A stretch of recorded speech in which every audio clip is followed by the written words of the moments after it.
తెలంగాణ విద్యుత్ commission chairman గా justice Madan Bhimrao Lokur ను ప్రభుత్వం నియమించింది.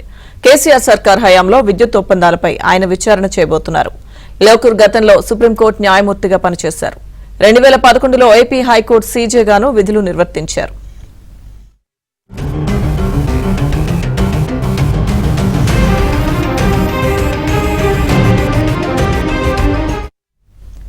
తెలంగాణ విద్యుత్ కమిషన్ చైర్మన్ గా జస్టిస్ మదన్ భీమ్రావ్ లోకూర్ ను ప్రభుత్వం నియమించింది. ఇదే అంశానికి సంబంధించిన అప్డేట్స్ మా ప్రతినిధి రాజేష్ అందిస్తారు.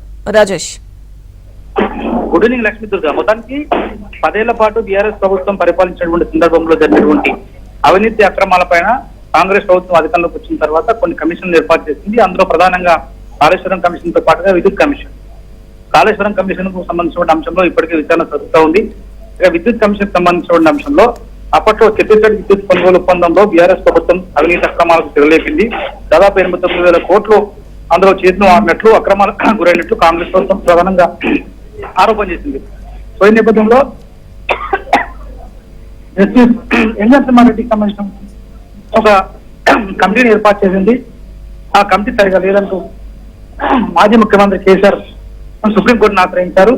సో దానికి అనుగుణంగా రాష్ట్ర ప్రభుత్వం కొత్త ఒక విద్యుత్ కమిషన్ చైర్మన్ ప్రతిపాదిస్తూ కొన్ని పేర్లను సుప్రీంకోర్టుకు పంపింది. దానిలో భాగంగా విచారణ కమిషన్ కొత్త చైర్మన్ మధుసూదన్ భీమ్రావ్ లోకూర్ నియమిస్తూ సుప్రీంకోర్టు నిర్ణయం తీసుకుంది. ఈయన ఉమ్మడాంధ్రప్రదేశ్ లో హైకోర్టు సీజేగా, ఆ తర్వాత సుప్రీంకోర్టు ప్రధాన న్యాయమూర్తిగా పనిచేశారు. సుప్రీంకోర్టు ఆదేశాల మేరకు కొత్త చైర్మన్ తెలంగాణ ప్రభుత్వం ఇవాటి నుంచి నియమించింది. ఇక మీదట మొన్నటి వరకు జస్టిస్ ఎల్ కుమార్ రెడ్డి చేసినటువంటి విచారణ ఏదైతే ఉందో ఆ విచారణని కొనసాగింపుగా నూతనంగా నియమించబడేటువంటి జస్టిస్ మదన్ భీమ్రావ్ లోకూర్ ఈ విచారణ కమిషన్ అంతా కూడా ముందుకు తీసుకెళ్లే అవకాశం. Okay, thank you Rajesh.